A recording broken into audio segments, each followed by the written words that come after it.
এই লোকসকলৰ লগত এই ভূখণ্ডত পূৰ্বৰে পৰা বাস কৰি থকা জাতি জনজাতি জনগোষ্ঠীসমূহৰ মিলন মিশ্ৰণ আৰু সমন্বয়ত গঢ় লৈ উঠিল বৃহত্তৰ অসমীয়া জাতি। সঁচাকৈ অপূৰ্ব সমন্বয় আৰু সংমিশ্ৰণৰ ইতিহাসেৰে সমৃদ্ধ আমাৰ অসম ভূমি। ভাৰতৰ পূৰ্ব দিশৰ সূৰ্য উঠা দেশ ৰূপহী অসম। 24 ফেব্ৰুৱাৰী 1826 চন ব্ৰিটিছ ইষ্ট ইণ্ডিয়া কোম্পানী আৰু ব্ৰহ্মদেশৰ শাসক পক্ষৰ মাজত স্বাক্ষৰিত হ'ল ইয়াণ্ডাবু সন্ধি। ইয়াণ্ডাবু সন্ধিৰ জৰিয়তে অসম ভূখণ্ড ব্ৰিটিছৰ অধীন হ'ল। আৰম্ভ হ'ল এক নতুন ঔপনিৱেশিক শোষণ লুণ্ঠনৰ যুগৰ ইতিহাস।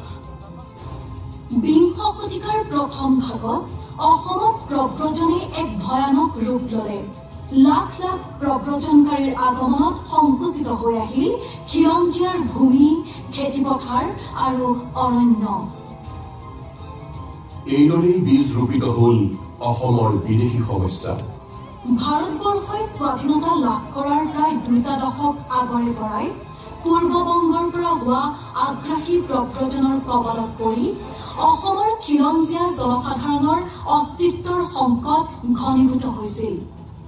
বৃহত্তৰ অসমীয়া জাতিৰ সামাজিক সমন্বয়ৰ ভেটি উচন কৰিবলৈ আৰু সাম্প্ৰদায়িক বিষবাস্প বিয়পাবলৈ এই কালছোৱাতেই তৎপৰ হৈ পৰিল মহম্মদ ছাদুল্লাহ, মৌলানা আব্দুল ভাছানীৰ দৰে মুছলিম লীগৰ নেতাসকল। গোপীনাথ বৰদলৈৰ শক্তিশালী নেতৃত্বত জাতিৰ পিতা মহাত্মা গান্ধীৰ প্ৰত্যক্ষ সমৰ্থনত আৰু স্বাধীনতা সংগ্ৰামী অসমীয়াৰ মৰণপণ যুঁজত কোনোমতে ৰক্ষা পৰিল অসম। বাচি গ'ল পাকিস্তানৰ লগত চামিল হোৱাৰ পৰা। অসমৰ স্বকীয়তা ৰক্ষাৰ যুঁজত বলিষ্ঠ নেতৃত্ব ল'লে ভীমবৰ দেউৰী, বিষ্ণুৰাম মেধিৰ দৰে অসমপ্ৰাণ নেতাসকলে। 1947 চন ভাৰত স্বাধীন হ'ল। ভাৰতবৰ্ষ দ্বিখণ্ডিত হৈ স্বাধীনতা লাভ কৰিলে।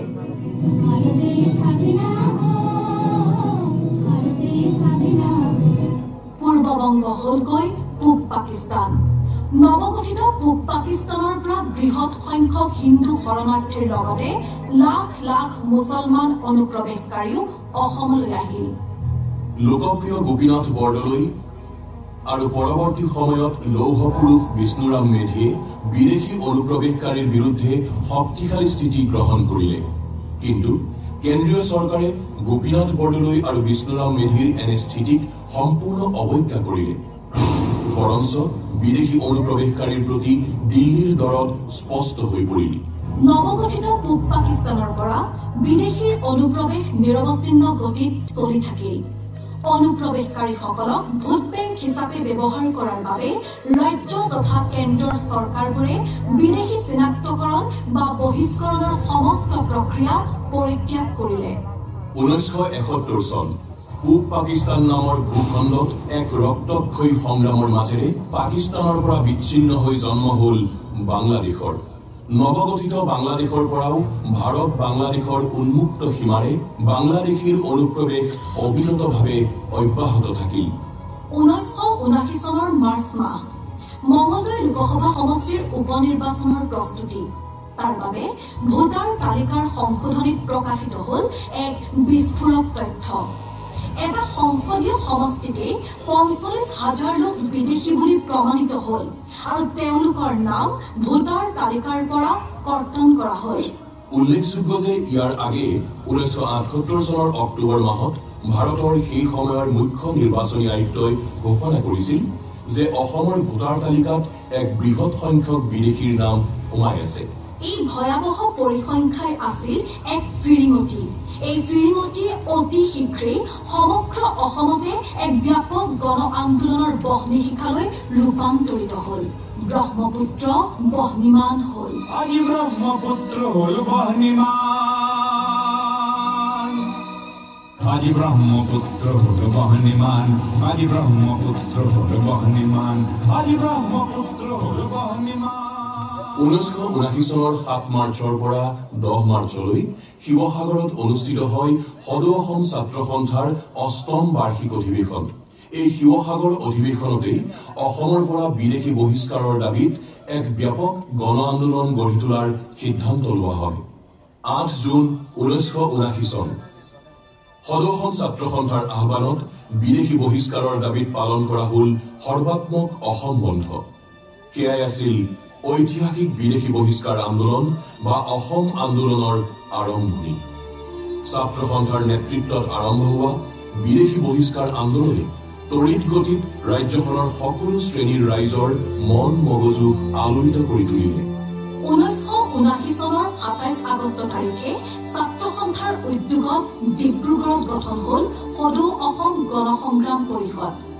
এক ব্যাপক গণসংগ্ৰামৰ সংকল্পৰে এই মঞ্চখনত চামিল হল অসম সাহিত্য সভা, অসম জাতীয়তাবাদী যুৱ ছাত্ৰ পৰিষদ, অসম জাতীয়তাবাদী দল, পূৰ্বাঞ্চলীয় লোক পৰিষদ, সদৌ অসম জনজাতি যুৱ পৰিষদ, অসম যুৱ সমাজ, ইয়ং লয়াৰ্ছ ফৰাম আদি সংগঠন।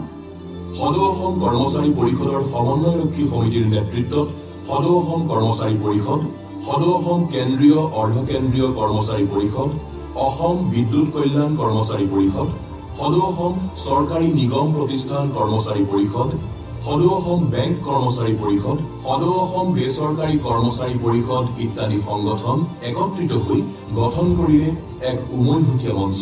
সদৌ অসম মূলা গাভৰু সন্থা, জাগ্ৰত মহিলা পৰিষদ আৰু সমগ্ৰ অসমৰ মহিলা সংগঠনসমূহে অসম আন্দোলনত অগ্ৰণী ভূমিকা গ্ৰহণ কৰিলে। 6 নৱেম্বৰ 1979 অবৈধ বিদেশীৰ বিৰুদ্ধে আৰম্ভ হোৱা আন্দোলনক নতুন মাত্ৰা দিয়াৰ উদ্দেশ্যে গুৱাহাটীৰ জজ খেলপথাৰত আয়োজন কৰা হল কেন্দ্ৰীয় গণসমাৱেশৰ। অসমৰ বিভিন্ন প্ৰান্তৰ পৰা অহা লাখ লাখ জনতাই সেইদিনা গুৱাহাটীত সৃষ্টি কৰিলে এক বিশাল জনসমুদ্ৰ। এই সমাৱেশত সমবেত জনতা সংকল্পবদ্ধ হল গণসংগ্ৰামক দৃঢ়তাৰে আগুৱাই নিয়াৰ বাবে। 12 পৰা 17 নৱেম্বৰ 1979 গণসত্যাগ্ৰহ। ৰাজ্যখনৰ ইমূৰৰ পৰা সিমূৰলৈ লাখ লাখ জনতাৰ সমদল বাহিৰ হল। এনে সমদলত চামিল হল শিশুৰ পৰা বৃদ্ধলৈ, শ্ৰমিক কৃষকৰ পৰা কৰ্মচাৰী ব্যৱসায়ীলৈ, চিকিৎসক অভিযন্তাৰ পৰা শিক্ষক কৰ্মচাৰীলৈ, শিল্পী সাহিত্যিকৰ পৰা অধিবক্তালৈ ৰাজ্যখনৰ সৰ্বস্তৰৰ জনগণ। স্বাধীনোত্তৰ ভাৰতবৰ্ষত ছাত্ৰৰ নেতৃত্বত অহিংস গণতান্ত্ৰিক আন্দোলনৰ এক নতুন নজিৰ সৃষ্টি হল। ডিচেম্বৰ 1979 কেন্দ্ৰীয় চৰকাৰে 7ম লোকসভা নিৰ্বাচনৰ অধিসূচনা জাৰি কৰিলে। আন্দোলনৰ নেতৃবৃন্দই বিদেশীৰ নাম অন্তৰ্ভুক্ত ভোটাৰ তালিকাৰে অসমত নিৰ্বাচন অনুষ্ঠিত কৰাৰ বিৰোধিতা কৰি প্ৰতিবাদৰ কাৰ্যসূচী ঘোষণা কৰিলে। 3 ডিচেম্বৰৰ পৰা 10 ডিচেম্বৰলৈ এনে কাৰ্যসূচী সমগ্ৰ অসম জুৰি আৰম্ভ হল। নিৰ্বাচনৰ বাবে মনোনয়ন পত্ৰ দাখিল কৰিব লগা কাৰ্যালয়বোৰত আৰু প্ৰাৰ্থীসকলৰ বাসগৃহত দিনে ৰাতিয়ে অবিৰাম পিকেটিং কাৰ্যসূচী হাতত লোৱা হল। মনোনয়ন পত্ৰ দাখিলৰ শেষ দিন 10 ডিচেম্বৰৰ দিনা অসম বন্ধ ঘোষণা কৰা হল। 10 ডিচেম্বৰ 1979 চন অসম আন্দোলনৰ ইতিহাসৰ এক চিৰস্মৰণীয় দিন হিচাপে পৰিগণিত হল এই দিনটো। বৰপেটা লোকসভা সমষ্টিৰ কংগ্ৰেছ প্ৰাৰ্থীগৰাকীক গুৱাহাটীৰ লাখটকীয়াৰ বাসগৃহত আন্দোলনকাৰীসকলে ঘেৰাও কৰি ৰাখিছিল। এনে পিকেটিংকাৰীসকলৰ ওপৰত কুখ্যাত আৰক্ষী বিষয়াই নিৰ্মম অত্যাচাৰ চলাইছিল। আৰক্ষীৰ বেষ্টনীত সেইদিনা প্ৰাৰ্থীগৰাকীক বৰপেটালৈ মনোনয়ন পত্ৰ দাখিল কৰিবলৈ লৈ যোৱা হৈছিল। যাত্ৰাপথৰ বিভিন্ন স্থানত আন্দোলনকাৰীয়ে তেওঁৰ কনভয়ত বাধা প্ৰদান কৰে। এনে বাধা ভৰিৰে গছকি আৰক্ষীৰ সহায়ত ভৱানীপুৰত উপস্থিত হয় প্ৰাৰ্থীগৰাকী। তাতো হাজাৰ হাজাৰ প্ৰতিবাদী জনতাই অহিংস আৰু শান্তিপূৰ্ণ প্ৰতিবাদেৰে প্ৰাৰ্থীগৰাকীক বাধা প্ৰদান কৰে। হঠাতে প্ৰতিবাদী জনতাৰ ওপৰত জঁপিয়াই পৰে সুৰক্ষা বাহিনী।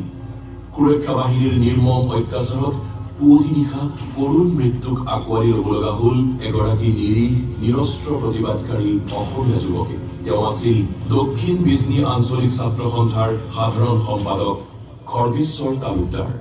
মাতৃভূমিৰ বেদীত বুকুৰ তেজেৰে অঞ্জলি দি খৰ্গেশ্বৰ তালুকদাৰ হল অসম আন্দোলনৰ অমৰ শ্বহীদ।